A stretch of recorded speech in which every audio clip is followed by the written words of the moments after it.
औज़ु बिल्लाहि मिनश शैतानिर रजीम बिस्मिल्लाहिर्रहमानिर्रहीम। नाज़रीन कराम सलाम अलैकुम। जैसा कि आप लोगों के इल्म में है कि आपके अपने यूट्यूब चैनल सिरसी सादात अज़ादारी पर सवाल व जवाब का सिलसिला जारी व सारी है। इसी सिलसिले को आगे बढ़ाते हुए आज हमारे सवालों के जवाब देने के लिए हमारे बीच मौजूद हैं आली जनाब आयतुल्ला अकीलुल गरबी साहब क़िबला, जो कि मौलाना तनवीर हुसैन साहब क़िबला नजफ़ी के मजलिस देसा को खिताब करने तशरीफ़ लाएँ सिरसी। तो हमारे लिए बहुत फ़ख्र की बात है कि क़िबला हमारे साथ जो हैं वो जुड़ रहे हैं और उन्होंने अपना कीमती वक्त जो दिया, इसके लिए हम पूरी टीम की जानिब से क़िबला का शुक्रिया अदा करते हैं। सलाम अलैकुम। वालेकुम अस्सलाम व रहमतुल्लाहि व बरकातुहू। आज जो टॉपिक है वो तक़लीद के हवाले से कुछ सवाल हैं और दो चार सवाल कुछ अलग भी हैं जो कि क़िबला से पूछे जाएंगे। और तमाम नाज़रीन से गुजारिश है कि मौलाना तनवीर हुसैन साहब के लिए एक सूरह फातिहा की गुजारिश की जाती है कि आप सूरह फातिहा पढ़ें। क़िबला तक़लीद के हवाले से जो हमारे सवाल हैं उसमें सबसे पहला सवाल ये है कि ये देखा गया है अक्सर कि कुछ लोग तक़लीद में जो मसले मसाइल हैं उनके हिसाब के होते हैं या उसमें उन्हें कोई परेशानी नहीं होती है, वो तो बहुत आसानी से मान लेते हैं, लेकिन जिस मसले में उन्हें परेशानी होती है उस मसले को वो छोड़ देते हैं, वहाँ पर जो है वो तक़लीद को नहीं मानते हैं। इस मसले पर आपका क्या कहना है? बिस्मिल्लाहिर्रहमानिर्रहीम। ये तो बहुत वाज़ेह बात है। इंसान की फ़ितरत ये है कि वो आसान और सहल चीज़ इख्तियार कर लेता है और जो मुश्किल चीज़ है उससे बचने की कोशिश करता है, लेकिन अल्लाह सुब्हानहू व तआला के अहकाम के सिलसिले में ये रवैया इंसान का नहीं होना चाहिए। इसलिए कि ज़िम्मेदारी ये है हमारी कि हम अल्लाह के अहकाम को, चाहे वो सहल और आसान अहकाम हो और चाहे वो हमारे लिए मुश्किल और दुश्वार अहकाम हो, हालांकि ये एक इजाफ़ी और निस्बी बात है, यानी रिलेटिव बात है। अल्लाह सुब्हानहू व तआला का कोई हुक्म इंसान की ताकत और इस्तिताअत और सकत से ज़्यादा नहीं है। हिकमत तशरीअ ये है, इस तरह अल्लाह सुब्हानहू व तआला ने शरीयत बनाई है कि इंसान की सकत से बढ़कर कोई हुक्म उसने नहीं दिया है, कोई तकलीफ़ शरई आयद नहीं की। ये इंसान की सोच है, उसका अपना रवैया है या सहल अंगारी सहल पसंदी है कि वो बहुत सी चीज़ों को दुश्वार समझ लेता है जबकि वो दुश्वार नहीं है। बहरहाल खुलासा कलाम यह है कि अल्लाह सुब्हानहू व तआला के अहकाम, चाहे वो इबादात के सिलसिले में हो चाहे वो मुआमलात के सिलसिले में हो, जो अहकाम हैं उनको कुल का कुल हमें कबूल करना है और उसकी तामील करनी है, हुक्म बजा लाना है, उसमें इंतखाब और चॉइस नहीं है। और तक़लीद में भी यही हाल है। तक़लीद में मुज्तहिद या मर्जिए तक़लीद अल्लाह के अहकाम बयान करता है, तो अगर कोई बहुत सहल सी बात है आपने पसंद कर ली और कोई ज़रा सी मुश्किल है और आप उसे पसंद न करें, तो ये आदाब बंदगी ये हक़ के ख़िलाफ़ है। अल्लाह सुब्हानहू व तआला की बंदगी का हक़ अदा करना चाहिए और तमाम मसाइल पे अमल करना चाहिए। क़िबला हमारा दूसरा सवाल ये है कि क्या हम तक़लीद को बदल सकते हैं? जैसे किसी मरजा वक्त की तक़लीद कर रहे हैं और हम बिना किसी उज़्र शरई के किसी दूसरे मरजा की तक़लीद कर सकते हैं, इसमें गुंजाइश है?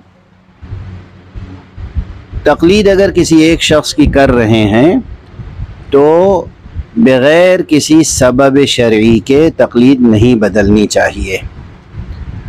अगर सबब शरई है तो ज़रूर उसके अहकाम तौज़ीहुल मसाइल में लिखे हुए उमूमन उलमा बयान करते रहते हैं और अल अअलम फल अअलम की शर्त है, यानी जिसको आपने आलम मान लिया उसकी तक़लीद अगर किसी मजबूरी से आप किसी मसले में नहीं कर पा रहे हैं तो उसके बाद रुजू उसकी तरफ करेंगे जो उसके बाद नेक्स्ट टू हिम जो आलम हो।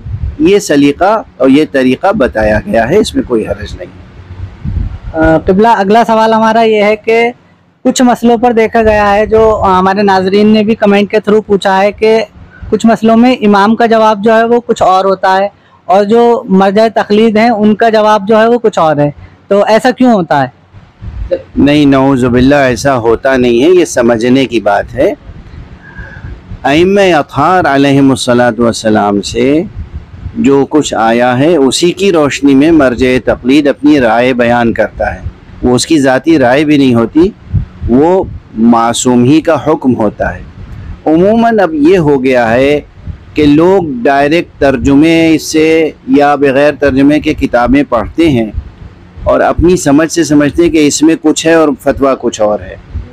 ہوتا ایسا نہیں، ہر ٹیکسٹ کو پڑھنے کا ایک خاص سلیقہ ہوتا ہے، تحقیق کا ایک خاص طریقہ ہوتا ہے۔ ادبی کتابوں میں بھی ہے، بہت سی کتابیں کسی شخص سے منسوب ہیں۔ ادب میں تحقیق کیا کام انجام دیتی ہے؟ وہ یہ خدمت انجام دیتی ہے کہ وہ متن کو پڑھ کے اور دوسرے تمام قرائن اور کوائف کی تحقیق کر کے کہ اولاً یہ متن واقعاً جس سے منسوب ہے اسی کا ہے یا نہیں ہے، اور ہے تو اس میں جو نسخے تیار کیے گئے وہ درست ہیں یا نہیں ہیں۔ کہیں ایسا تو نہیں کسی کاتب نے اپنی طرف سے کچھ گھٹا دیا بڑھا دیا، چونکہ رسول اللہ کے زمانے میں، اماموں کے زمانے میں پریس تو تھا نہیں، کمپیوٹر تھا نہیں، ٹائپ رائٹر تھا نہیں، لوگ ہاتھ سے لکھتے تھے۔ پھر اس زمانے میں جو لکھتے تھے زیر زبر نہیں ہوتا تھا، نقطے نہیں ہوتے تھے، تو کسی نے کچھ پڑھا کسی نے کچھ پڑھا۔ یہ مجتہدین جو ہیں یہ تحقیق دن رات کرتے ہیں کہ یہ ٹیکسٹ، یہ متن، یہ نص، یہ عبارت واقعاً معصوم کی ہے یا نہیں ہے، اور جب وہ پہنچ جاتے ہیں اس نتیجے پہ کہ یہ معصوم کی ہے تو اسی کی روشنی میں فتویٰ دیتے ہیں۔ معصوم کے خلاف فتوے کا امکان ہی نہیں ہے کہ کوئی مرجع تقلید کسی معصوم کے خلاف فتویٰ دے، نعوذ باللہ من ذالک۔ قبلہ اگلا سوال یہ ہے کہ دو مرجع تقلید کا ایک ہی مسئلے پر الگ الگ جواب ہوتا ہے، یہ بھی کہا جاتا ہے، تو جی کہ ایک ہی مسئلہ ہے اور اس کے جواب دونوں نے الگ الگ دیے ہیں، یہ کیسے ممکن؟ ایک ہی مسئلے میں دو مرجع تقلید کا فتویٰ الگ الگ ضرور ہو سکتا ہے، اس کی بنیاد بھی علمی بنیادیں ہوتی ہیں، اور وہ ہے فہم کے اصول اور فہم حدیث، یعنی انٹرپریٹیشن کے طریقے۔ جورسپروڈنس پورا ایک علم ہے، اصول فقہ جسے کہتے ہیں اصول فقہ ایک علم ہے۔ اصول فقہ ہی تنہا نہیں، اور ایک مجموعہ ہے علوم کا کہ جو انٹرپریٹیشن کے سے تعلق رکھتی ہے، دلالت کو سمجھنا کہ کون سا کلمہ کس پہ دلالت کرتا ہے۔ تو ایک چیز ہوتی ہے فہم حدیث، دو ایکسپرٹس ہیں لیکن دونوں کے درمیان ایک ہی نص ہے، ایک ہی کلام ہے، اس کلام سے یہ کچھ اور سمجھ رہے ہیں اور وہ کچھ اور سمجھ رہے ہیں۔ تو جو انسان سمجھ رہا ہے بینہ و بین اللہ، اپنے اور خدا کے درمیان، وہ اس کے برخلاف کیسے فتویٰ دے سکتا ہے، بیان دے سکتا ہے؟ یہ کہا جا سکتا ہے کہ علمی اختلاف ہو سکتا ہے، علمی، فنی اور ٹیکنیکل بیسس پر یہ اختلاف ہوتا ہے، اور اس اختلاف کی گنجائش خود قرآن اور رسول پاک صلی اللہ علیہ وسلم اور ائمہ اہل بیت نے اس گنجائش کو رکھا ہے۔ اس میں بھی اللہ کی حکمتیں اور اسرار ہیں۔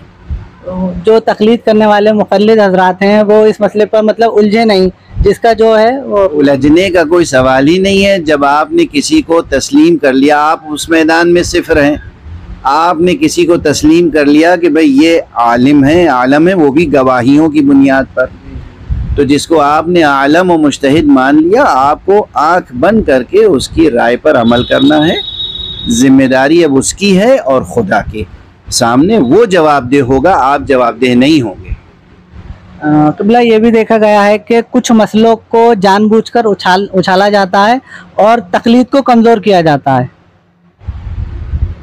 دیکھیے، نظام تقلید کو کمزور کرنے سے مذہب کمزور ہوگا اور دین کمزور ہوگا اور معاشرہ کمزور سے کمزور تر ہوتا چلا جائے گا، چونکہ وحدت سب سے بڑی چیز ہے۔ اتحاد، وحدت، یکجہتی، یکسوئی، قیادت کی یکتائی، قائد آپ کا ایک ہونا چاہیے، رہبر ایک ہونا چاہیے، مرجعیت آپ کی ایک منحصر ہونی چاہیے۔ یہ سب وہ چیزیں ہیں کہ جو عقلاً بہت واضح ہیں، اس پہ بہت تفصیل سے کچھ کہنے کی ضرورت نہیں ہے۔ جو لوگ ایسی کوششیں کرتے ہیں وہ غالباً نادانی کرتے ہیں، ایسا نہیں کرنا چاہیے۔ قبلہ اگلا سوال ہمارا یہ ہے کہ کیا غیبت کبریٰ میں امام کو دیکھنا یا ان سے ملاقات جو ہے وہ ممکن ہے؟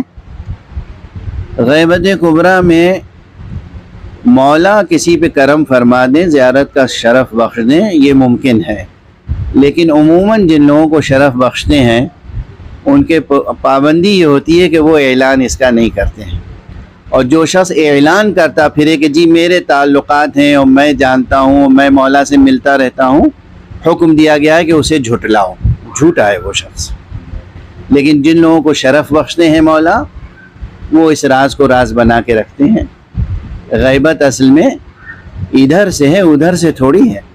ये भी कहा जाता है कि जब इमाम गैबत कुबरा में गए थे तो उन्होंने कहा था कि अब मुलाकात जो है वो मुमकिन नहीं है, और अगर कोई ये दावा करे तो वो झूठा है, नाज़ भी। वो मैंने अर्ज़ किया ना कि दावा, जो लोग दावा करते हैं उनके अपने अगराज व मकासिद होते हैं, उनको झुटलाना फ़र्ज़ है, हैं? लेकिन ये कि अगर वाक़ई मौला किसी की मदद करते हैं, किसी को शरफ बख्शते हैं, किसी को नवाज देते हैं, तो ये मौला का हक़ है, मौला का लुत्फ़ है, मौला का करम है, इसका इनकार नहीं करना चाहिए। तो देखा नाज़रीन आपने कि क़िबला ने सारे सवालों का जवाब बहुत खूबसूरत अंदाज में दिया है।